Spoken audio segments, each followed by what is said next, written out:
کس ذات اور کس ہستی کے سامنے میں کھڑے ہونے جا رہا ہوں. وضو سے پہلے کیفیت یہ بدلی ہوتی تھی, اور وضو کر کے نماز کے لیے آتے تو رونگٹے کھڑے ہوتے تھے. امام مالک کہتے ہیں میں نے کہا آپ کی یہ کیا کیفیت ہے, اس قدر آپ کیوں خوف کھاتے؟ کہا اللہ کے پیغمبر صلی اللہ علیہ وسلم کا فرمان ہے, اللہ کس طرح کی عبادت چاہتے ہیں؟ ان تعبد اللہ کانک تراہ, تم اللہ کی ایسے عبادت کرو. اور ایک روایت میں ہے ان تخش اللہ کانک تراہ, نماز پڑھتے ہوئے دل میں ایسا خوف ہونا چاہیے, دل کے اندر ایسی ہیبت ہونی چاہیے, ایسا ڈر ہونا چاہیے گویا کہ تم اپنے خالق کو مالک کے سامنے کھڑے ہو اور وہ تمہیں پکڑ کے جہنم میں ڈال سکتا ہے.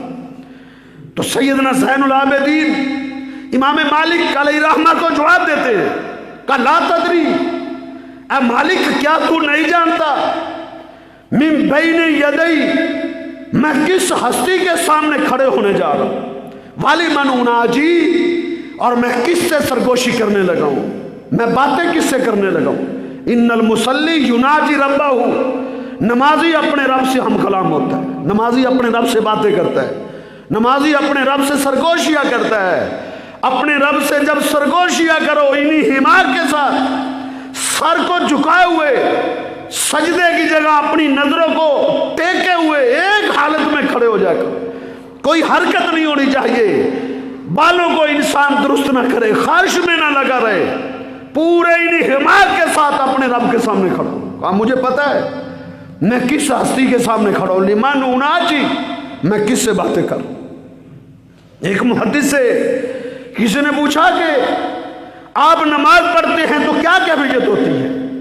کہتے ہیں میں جب نماز کے لیے کھڑا ہوتا ہوں تو میں اپنی دائیں جانب میں جنت کو سامنے رکھتا ہوں اور ایک جانب میں جہنم کو سامنے رکھتا ہوں, اور میں اپنے گناہوں کو اپنے سامنے رکھتا ہوں, اور میں اس انداز سے کھڑا ہوتا ہوں کہ میں کس ہستی سے بات کرنے لگا ہوں, اور میرے سامنے قیامت کا پورا منظر ہوتا ہے, قبر کی ہولناکیوں کا منظر میرے سامنے ہوتا ہے.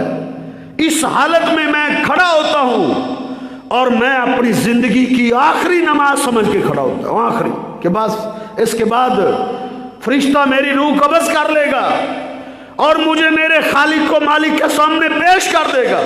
میں اپنی زندگی کی آخری نماز سمجھ کے کھڑا ہوتا ہوں. یہ کیفیت انسان کی ہونی چاہیے جب وہ اپنے رب کے سامنے کھڑا ہوتا ہے, ایسے کھڑا ہو. سیدنا عروہ بن زبیر بہت بڑے محدث تھے, بہت بڑے تابعی تھے. سیدہ عائشہ سلام اللہ علیہا کے بھانجے تھے, بڑے عبادت گزار تھے. انہوں نے ایک شخص کو دیکھا کہ صلی صلاۃً خفیفہ, اس نے بڑی ہلکی نماز پڑھی تھی, بڑی چھوٹی نماز پڑھی تھی, اس نے پورے باس رکوع کیے تھے.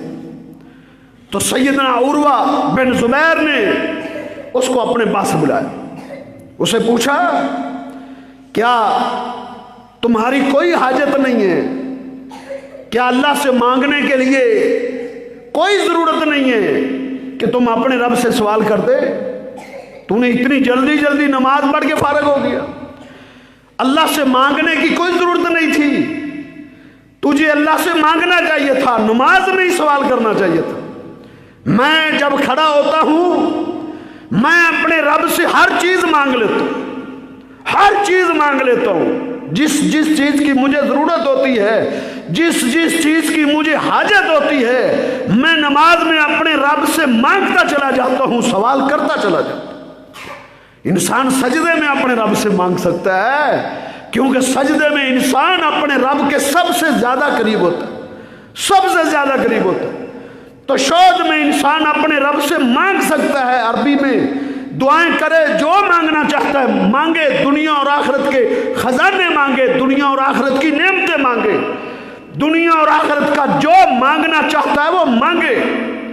سیدنا عروہ کہتے ہیں کہ میں اپنے رب سے ہر چیز مانگتا ہوں, حتی الملح, میرے گھر میں اگر نمک نہیں ہوتا تو میں نماز نیت لیتا ہوں, اپنے رب سے نمک بھی اپنے رب سے مانگتا ہوں, نماز میں مانگ. ہم کہتے ہیں مولوی صاحب نے دعا ہی نہیں کی، نماز سے سلام پھیر دیا جی، مولوی صاحب نے دعا ہی نہیں کی، تم دعا کے منکر ہو۔ بھائی نماز دعا کا محل نماز ہے، نماز ہے ہی دعا، اس کا ایک ایک رکن میں دعائیں موجود ہیں، اللہ سے مانگا جا رہا ہے۔ آپ کھڑے ہوتے ہیں تو اللہ سے مانگ رہے ہیں، اللہم باعد بینی و بین خطایا کما بعدت بین المشرق والمغرب، اللہ تو میرے اور میرے گناہوں کے درمیان دوری ڈال دے، اللہ میرے گناہوں کو مجھ سے اتنا دور کر دے، اتنا دور کر دے، کما بعدت بین المشرق والمغرب، جس طرح مشرق و مغرب میں دوری ہے۔ اس کا ایک یہ معنی ہے میرے گناہ دھو ڈال، ایک یہ معنی ہے کہ گناہ کرنا میرے لیے اتنا مشکل ہو جائے، اللہ تیری نافرمانی میرے لیے اتنی مشکل ہو جائے کہ میں مشرق میں ہوں اور وہ مغرب میں، اتنا دور کر دے میرے گناہوں کو مجھ سے۔ مانگا جا رہا ہے، انسان مانگ رہا ہے، اپنے رب سے سوال کر رہا ہے، اہدنا الصراط المستقیم ایاک نعبد و ایاک نستعین، اللہ سے ہر چیز مانگی جا رہی ہے، ہر چیز کا سوال کیا جا رہا ہے، رکوع میں مانگا جا رہا ہے، سجدے میں مانگا جا رہا ہے، تشہد میں مانگا جا رہا ہے۔ انسان اپنے رب سے ہر چیز مانگے، نمک بھی مانگے، جوتے کا تسمہ ٹوٹ جائے وہ بھی مانگے، ہر چیز اپنی نماز میں مانگتا چلا جائے، لمبی نماز پڑھے۔ صرف فرضی نماز کا یہ حکم ہے امام کو کہ وہ جو ہے تخفیف کرے، تاکہ پیچھے کمزور ہوتے ہیں، بوڑھے ہوتے ہیں۔ نفلی جو نمازیں ہیں، سنتے ہیں، تہجد ہے، اشراق ہے، خوب انسان لمبا کر کے پڑھے، خوب لمبا پڑھے، قیام لمبے ہونے چاہیے، سجدے لمبے ہونے چاہیے، رکوع لمبے ہونے چاہیے، اللہ سے خوب مانگے، راز و نیاز کی باتیں کرے اپنے رب سے، اس وقت اللہ متوجہ ہوتے ہیں، اس وقت انسان پر اللہ کی رحمت متوجہ ہوتی ہے۔ تو اس لیے نماز میں انہی حمایت کے ساتھ اللہ سے انسان مانگتا چلا جائے۔ تو سیدنا عروہ بن زبیر کہتے ہیں تو نے اتنی جلدی سنتے پڑھ کے فارغ ہو گیا، تو نے اللہ سے کسی چیز کو نہیں مانگنا تھا، مانگا کرو، ہر چیز مانگا کرو۔ اور سیدنا عروہ بن زبیر رحمہ اللہ کتنی خوبصورت نماز پڑھتے تھے، کہتے تھے میں تسمہ بھی نمک بھی اپنے رب سے مانگتا ہوں، بڑی خوبصورت نماز پڑھتے تھے، ایسے کھڑے ہو جاتے تھے کہ جس طرح لکڑی کھڑی ہے اور پرندے آگے ان کے سر پر بیٹھ جاتے تھے، پرندے سر پر بیٹھے ہیں، لکڑی سمجھ کے تنا سمجھتے پرندے سر پر بیٹھے ہوتے تھے، سجدے میں جاتے سجدے میں پڑے رہتے تھے، رکوع میں جاتے تو رکوع میں پڑے رہتے تھے، اور ایسے انہی حمایت کے ساتھ نماز پڑھتے تھے، ایسے خضوع کے ساتھ نماز پڑھتے تھے کہ انہیں کوئی پتہ نہیں ہوتا تھا میرے دائیں کون کھڑا ہے، میرے بائیں کون کھڑا ہے۔ انسان کے اندر ایسا خشوع اور ایسا خضوع ہونا چاہیے۔ سیدنا سعید بن جبیر سے کسی نے پوچھا خشوع کیا ہوتا ہے، خشوع کسے کہتے ہیں؟ انہوں نے کہا 40 سال سے میں ایسی نماز پڑھ رہا ہوں، 40 سال سے مجھے 40 سال ہو چکے ہیں نماز پڑھتے ہوئے، اور جب میں نماز کا آغاز کرتا ہوں، جب میں اللہ اکبر کہہ کے نماز میں داخل ہوتا ہوں، پھر میں بھول جاتا ہوں کہ میرے دائیں کون کھڑا ہے، میرے بائیں کون کھڑا ہے، پھر میں نہیں پہچانتا کہ میرے دائیں کون کھڑا ہے، میرے بائیں کون کھڑا ہے۔ انسان کے اندر ایسا ادراک پیدا ہونا چاہیے، اپنے رب کے ساتھ اس قسم کا تعلق جڑ جانا چاہیے۔ کہتے ہیں کہ میں نے سیدنا عبداللہ بن عباس سے یہ سوال کیا تھا کہ نماز کے اندر خشوع کسے کہتے ہیں، تو انہوں نے کہا نماز کے اندر خشوع یہ ہے کہ انسان نماز شروع کرے تو اسے نہ پتہ چلے کہ میرے دائیں کون کھڑا ہے، میرے بائیں کون کھڑا ہے۔ آج ہماری کیفیت کیا ہے، آج ہماری صورتحال کیا ہے؟ مسلم بن یسار بصرہ کے بہت بڑے محدث تھے، بڑے انہی حمایت کے ساتھ نماز پڑھا کرتے تھے۔ جب وہ گھر میں داخل ہوتے تھے، ان کے بیوی بچے ان کی تعظیم کے لیے خاموش ہو جاتے تھے، گھر میں سکتہ طاری ہو جاتا تھا، کوئی اونچا بولتا تک نہیں تھا کہ حضرت گھر میں آ گئے۔ لیکن جب وہ نماز شروع کر دے، اہل خانہ باتوں میں مبتلا ہو جاتے، اسی طریقے سے جو ہے نا ہنس موقع کے ساتھ اور اسی طریقے سے باتیں کرنا شروع ہو جاتے، کہ وہ کیا سمجھتے تھے، انہیں پتا تھا کہ اب یہ نماز میں چلے گئے، اب انہیں نہیں پتا کیا ہو رہا ہے گھر میں، اب انہیں کوئی خبر نہیں کہ گھر میں کیا ہو رہا ہے۔ یہ ہمارے اسلاف کی نمازیں تھی، ان کی کیفیت تھی، ان کا اللہ سے تعلق ایسا تھا۔ اس طرح کا تعلق ہم بھی اپنے رب سے بنائیں، اس طرح کا تعلق جوڑیں، اپنے رب سے مانگیں، اپنے رب کو پکاریں، اس کی تعریفیں کریں، اللہ ہمارا بن جائے گا، نمازوں میں لذت آئے گی، اس طرح کی عبادت کریں۔ تو سیدنا عروہ بڑی لمبی نماز پڑھا کرتے تھے اور خوبصورت نماز پڑھا کرتے تھے۔ بیمار ہو گئے بیچارے، ایک دفعہ دمشق جا رہے تھے، راستے میں بیمار ہو گئے، پاؤں پہ ایک پھوڑا پھنسی نکلی، وہ بگڑ گئی، اور طبیبوں کو دکھایا، انہوں نے کہا آپ کی ٹانگ کاٹنی پڑے گی۔ تیار ہو گئے کٹوانے کے لیے۔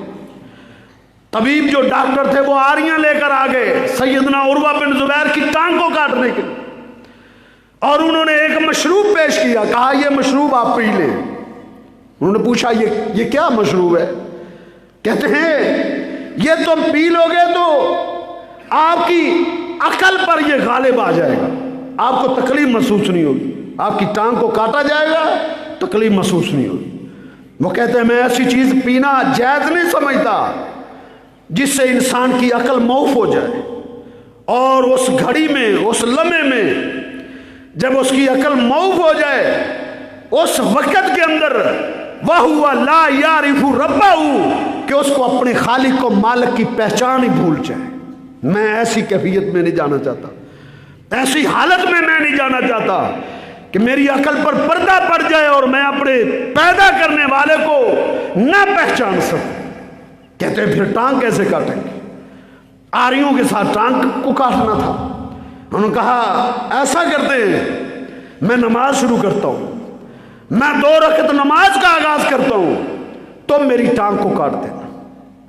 کرسی پہ بیٹھ کے انہوں نے اپنی نماز کا آغاز کر دیا، اور ڈاکٹروں نے آری کے ساتھ سیدنا عروہ کی ٹانگ کو کاٹنا شروع کر دیا۔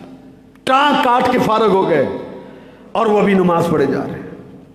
نماز پڑھ کے فارغ ہوئے، کہا کٹ گئی ٹانگ؟ کہا ہاں کٹ گئی ہے۔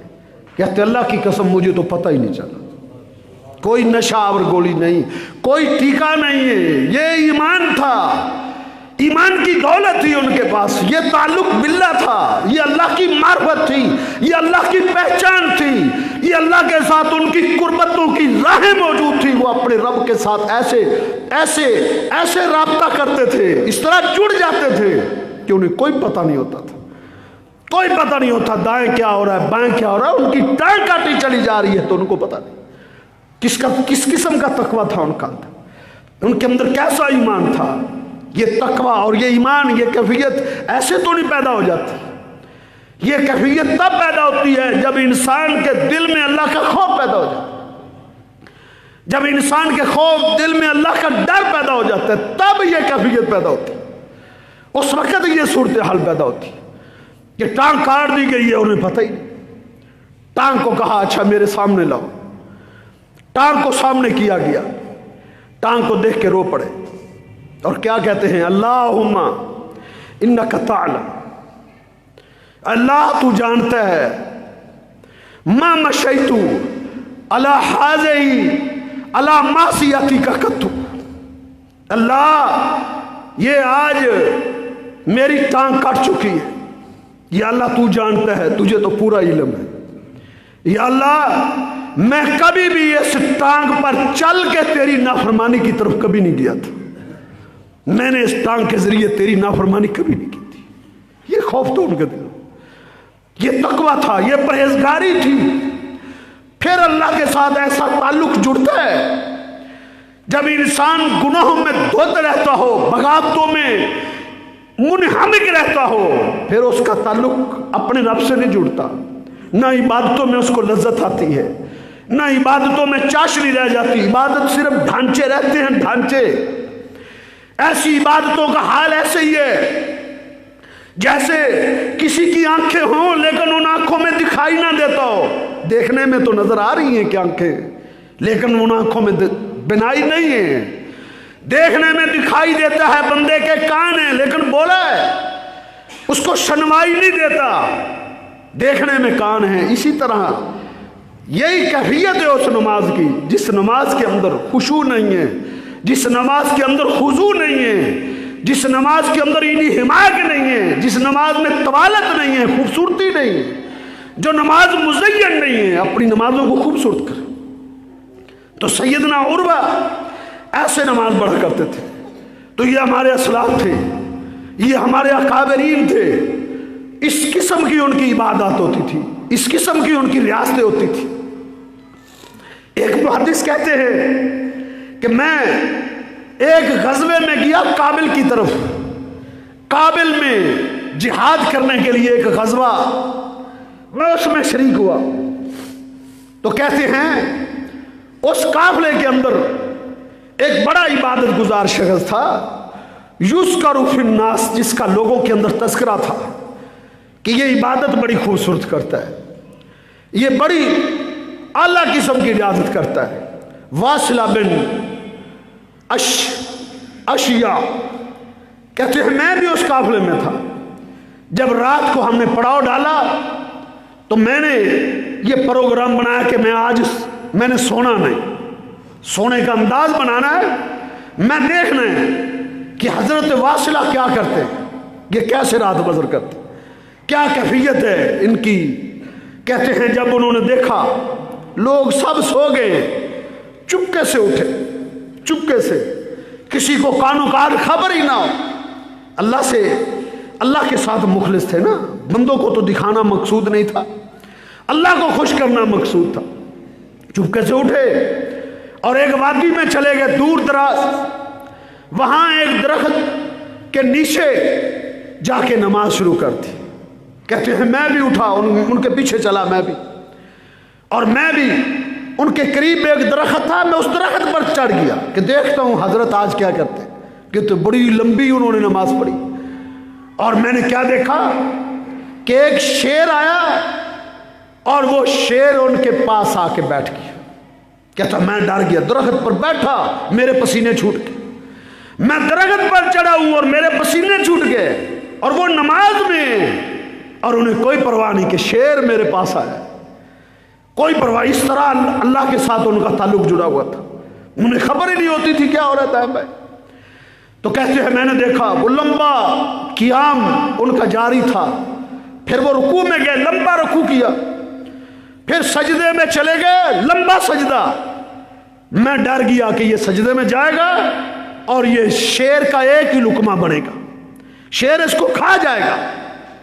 لیکن میں نے کیا دیکھا کہ شیر بیٹھا رہا، وہ اپنی عبادت کرتا رہا. خوب اس نے لمبی عبادت کی، ریاضت کی. جب وہ نماز سے فارغ ہوئے تو وہ شیر سے مخاطب ہوتے ہیں. امام اصفہانی نے الحلیہ میں لکھا ہے، امام ذہبی نے سیر میں لکھا ہے کہ وہ اس درندے کو مخاطب کرتے ہیں جس طرح کوئی اپنے غلام کو اور اپنے نوکر کو مخاطب کرتا ہے. کہتے ہیں ایوہ السبو، درندے اذهب، چلا جا یہاں اور جا کے کہیں اور سے اپنا رزق تلاش کر، کسی اور جگہ سے اپنا رزق ڈھونڈ کے لا، بھاگ جا یہاں سے. کہتے ہیں میں نے دیکھا کہ شیر دھاڑتا ہوا، چنگاڑتا ہوا نکل رہا ہے، بھاگ رہا ہے. اس کی دھاڑ سے اور اس کی چیخوں سے پہاڑوں میں گونج پیدا ہو، اس طرح بھاگا جا رہا ہے. جو اللہ کا بن جاتا ہے اللہ اس کا بن جاتا ہے. یہ درندے کیا چیز ہے، اللہ ان کو تابع بنا دیتا ہے انسان کے. انسان اپنے رب کا تابع تو بنے. وہ لوگ اللہ کے تابع بن گئے تھے. وہ جنگلوں اور صحراؤں میں جب پڑاؤ ڈالتے تھے تو وہ درندوں کو کہہ دیتے تھے کہ یہاں سے نکل جاؤ، یہاں سے نکل جاؤ، ہم نے یہاں پڑاؤ کرنا ہے. نحن اصحاب رسول اللہ، ہم محمد رسول اللہ صلی اللہ علیہ وسلم کے ساتھی ہیں، ہم اللہ کے پیغمبر صلی اللہ علیہ وسلم کے جانسار ہیں، ہم محمد رسول اللہ صلی اللہ علیہ وسلم کے محبین ہیں. ہم نے اس جنگل کے اندر پڑاؤ ڈالنے، تو اس جنگل کو چھوڑ کے نکل جاؤ یہاں سے.